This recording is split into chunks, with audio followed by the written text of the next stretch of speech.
Right, I've just bought a collection of Magic worth about £4,000 for 2,800, and that is a shitload of money. And a part of me was like, I don't even know I should be buying this. So anyway, we'll go through what I've just got because I knew I was getting this pile. I don't know, this is just a binder with some tokens in it. Nothing too impressive. The guy told me that he had some play mats. He didn't tell me how many, what they were. That is a Liliana the Veil signed playmat by the artist. That's pretty decent in a tube. We have to just like politely fuck these off as I'm going through because there's a lot of stuff going on. That is, I know the joke. It's squirrel something. It's something to do with Eidolon or Grim Lavamancer, Grim Squirrel Mancer. I don't really know. What's this? Oh, Dragons of Tarkir Game Day. And then the last one that's tubed. Oh, fuck me. Doing this one-handed was not a good idea. This says, I don't know what it says. Oh, Utrecht VIP 2015. I don't recognise the artwork. I feel like it might have been 2015. That's what? I don't even know. That was Fate Reforged days. On the Star City Games one. Random mat. Don't recognise the artwork on that one. I recognise the artwork on this one. Monomassive 2015 Utrecht. I have this mat myself because I went to GP Manchester, and that is a Ravnica Game Day. I'm doing a sealed of this soon, so we might have that as a prize. Anyway, right. Messy. What do I know? Right, so I got the 2016 San Diego Comic-Con Planeswalker deck, and whilst we're going opening that, these are just random boxes. I don't think they're all full. Random dice. The world's tackiest, but I mean I kind of like it in a weird way. I like gold. I don't think I'll use that. This is just random tokens, I think. Yeah, it is. Some unstable ones in there as well. So that's cool. Just random tokens. I like the spirit tokens. I don't play spirits, but if I did, I would use this. Oh my days. Again, one-handedness. Not. I mean, I've got 7% phone battery as well, so this is not an easy thing. So all this stuff that I'm filming here is for sale, pretty much. Like, there's a couple of things I'm going to keep to myself, but other than that, oh. Okay, nice little proxy box there with some sleeves in it. Okay, nice.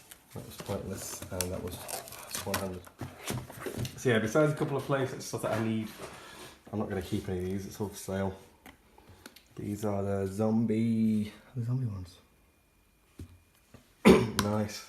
I need to be careful about how I'm probably not going to put that back in one-handed because I don't want to fuck anything up. Because then it's worth about €250. I got this as well. I don't have any use for that. I'm sure it's worth an amount of money though. Binder wise, we've got a Chinese Allen cord. This was stuff that he didn't tell me about. He just said, "Oh, I've got some standard stuff." So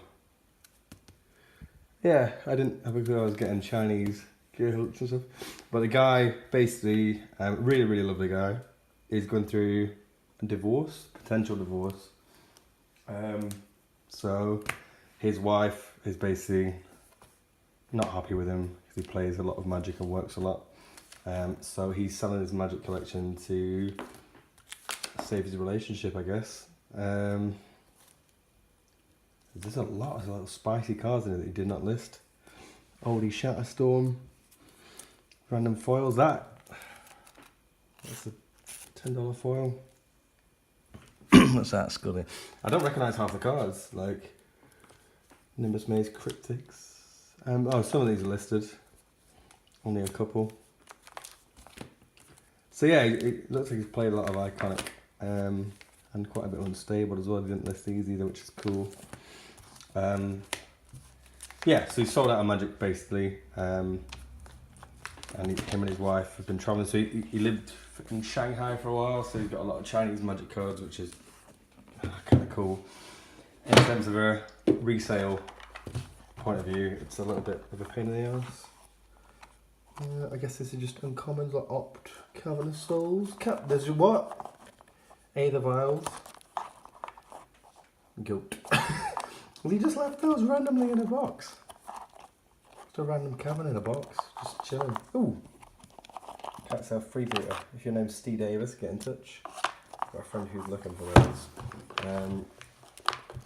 So yeah, that's an interesting box. I'll get to that more afterwards. And this one, yeah. So yeah, from a resale point of view, foreign cards aren't really that good. They're a bit of a pain in the arse. Unless you sell on the card market and the European marketplace, which I kind of do, so it's not too bad. I recognise loads of these. I think a lot of these are just probably value uncommons, like Burning Tree Emissaries, Tectonic Edge. I think he's a little bit like me. He collects and he plays, and he's telling me that there's some cards that he's got copies and copies and copies of that are basically speculation cards. He thought, oh right, I'm going to make some money out of that, or they'll grow up at one point. And that's essentially what I do. There's certain cards that I buy or get in collections and not sell on because they're like $1, $2. It's just not worth it. Holy shit. That's some expensive real estate. What have we got? 2 Zendikar. He did say there was. A play set of those. So I'm guessing 2 of them in a deck. That's a lot of fun lands. Cavalier Townships, Twilight Mire, 2 Domination, Calitas, some other shit. Bonte's not listed. 1 Liliana of the Veil there. I think there should be 4. I'm guessing the other 3 in decks, 1 Blood Moon. Another 3 somewhere. Yeah, basically the guy was saying that he's left his decks all pieced together. So give me a list of all the value cards. See, this is what I do. I've got this many Thought-Knot Seers, and I'm probably not going to sell those. I'm probably just going to sit on them because they might be worth 20 quid in a couple of years. Having said that, wizards have a tendency to reprint the shit out of anything. So is this is a really beautiful binder. Oh, right, okay, so this is part of the whole thing about him living in Germany at the moment and having lived in Shanghai. I guess he picked up those on a spec or something like that. And there's a GP Progenitus at the back. This is a beautiful binder. I think this is going to be my new binder now. My video stopped filming, probably for the best, because I was waffling a little bit, and also I went through all these and opened them all, and it took ages. Anyway, so the dude also gave me an Ultimate Guard archive. I think I'm probably going to upgrade my deck boxes, because I have shitloads of Magic cards that cost a lot of money, and I don't have them in anything that serious. So there's that much. So he's got some kind of like Merfolk, I say standard deck. It is a standard deck with like modern side cards, so that's all right. Nothing too impressive there. He started to build Burn, he was telling me, but didn't quite finish it off. But I mean, I think he's got like 50 of the 60 cards, which is pretty fucking awesome. This one, I was like, well, this must be Jund or Black Green or something. But yeah, it's got all the spice in it. Obviously, like playset of Liliana of the Veil, playset of Goyfs. What else have we got there? Playset of Dark Confidants, unstable lands. He's got shitloads of unstable lands. I didn't have a lot, and now I've got loads. Part of him, I don't know if I mentioned in the video that, because I don't know what did post and didn't post. He lived in China for a while, so he's got loads of Chinese cards, which is half and half. Hard to sell them. This is blue steel. So, just modern artifacts, nasty stuff.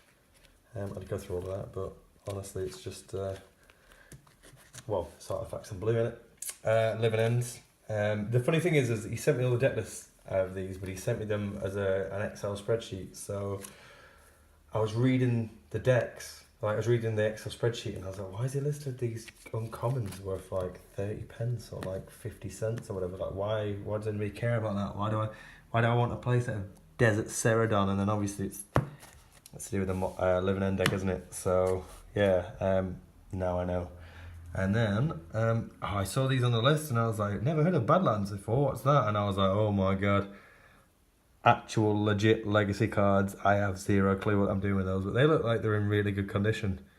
I don't know, enough prices vary on the internet for those. It's one of those I've never bought into. Never bought into revised jewels before because I literally don't know what I'm looking at condition wise in terms of money, because I know that the price strongly varies on those based on what condition they're at, and I don't have a fucking clue. This is Black Red Legacy Reanimator, I think. He did say he had a Legacy deck and it was Black Red. I'm guessing it's Reanimator. It looks like Reanimator.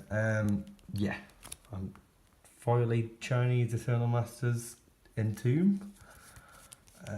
So yeah, that's it. You know, he's got playsets of really expensive cards, and all in. I sell on the European market mainly, so there's money to be made. But Jesus, walking into a bank and telling the one behind the counter that you want to give some random guy nearly £3 grand is an experience.